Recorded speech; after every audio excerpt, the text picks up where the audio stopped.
महायोगी गुरु गोरखनाथ मंदिर में दिग्विजयनाथ स्मृति सभागार में मुख्यमंत्री योगी आदित्यनाथ ने ब्रह्मलीन महंत दिग्विजयनाथ की 52वीं और राष्ट्र संत ब्रह्मलीन महंत अवैधनाथ की 7वीं पुण्यतिथि सप्ताह समारोह के उद्घाटन सत्र में एक भारत श्रेष्ठ भारत विषय पर सम्मेलन में पधारे सभी साधु संतों और अतिथियों का स्वागत किया।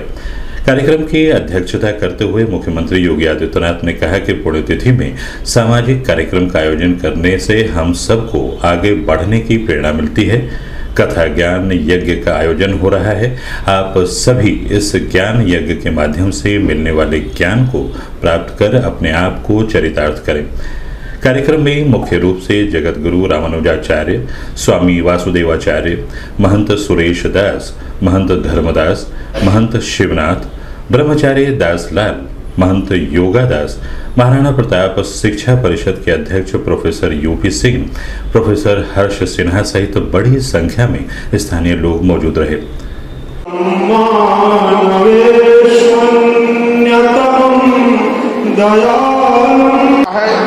हम सभी लोग अपने स्थान पर ही खड़े होकर के करतल ध्वनि से उनका स्वागत करेंगे। हम खड़े होकर के उनका स्वागत करेंगे और करतल ध्वनि से स्वागत करेंगे।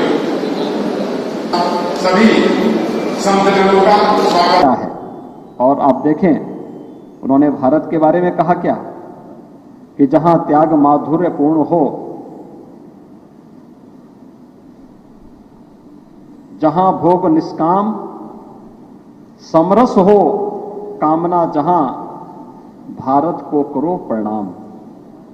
ये भारत के बारे में भारत के एक कवि की भी लेखनी स्वरूप में सामने आती है। लेकिन आजादी के बाद या उस कालखंड में भारत का जो इतिहास पाठ्य पुस्तकों के माध्यम से पढ़ाने का प्रयास हुआ, उसमें क्या बताया गया? आपका वेद, आपके ब्राह्मण ग्रंथ, आपका रामायण, आपका महाभारत, आपके उपनिषद, आपके पुराण,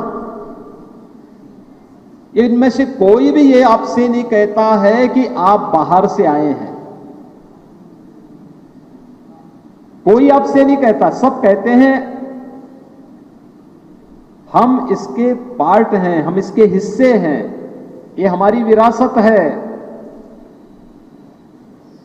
हमने इसको अपने अवतारों की परंपरा के साथ जोड़ दिया। हमने इसके अपने भूत के साथ जोड़ करके, अपने इतिहास के साथ जोड़ करके, पौराणिक गाथाओं के माध्यम से इसे आगे जाकर के पीढ़ी दर पीढ़ी ये आगे बढ़ता गया। कोई नहीं कहता था। यानी ये हमारा वास्तविक इतिहास प्रदर्शित कर रहा है, लेकिन इनमें से कोई ये नहीं कहता कि आप बाहर के हैं। लेकिन कुटिल अंग्रेजों ने वामपंथी इतिहासकारों के माध्यम से क्या चीज आपको पढ़ाने का प्रयास किया कि नहीं, तुम तो बाहर से आए हो। हमारे यहां आर्य और अनार्य दो शब्द चले हैं। भारत की परंपरा आर्य का मतलब श्रेष्ठ से मानती है, अनार्य का मतलब किसी दुराचारी से मानती है, किसी दुष्ट से मानती है, नैतिक रूप से पतित किसी व्यक्ति के बारे में मानती है। लेकिन हमसे क्या कहा गया? भाई आप आर्य हैं, आप बाहर से आए हैं। दुनिया की कोई थ्योरी, कोई भी सिद्धांत, भारत का कोई भी पावन ग्रंथ ये नहीं कहता कि आर्य बाहर से आए हैं। आप याद करिए, रामायण काल में माता सीता प्रभु राम से क्या कहती? आर्य पुत्र कह करके ही उन्हें पुकारती है। यानी पति का संबोधन क्या? आर्य पुत्र कह करके। लेकिन हमें क्या बताया गया? कहा कि आप तो बाहर से आए हैं, यह देश आपका नहीं है।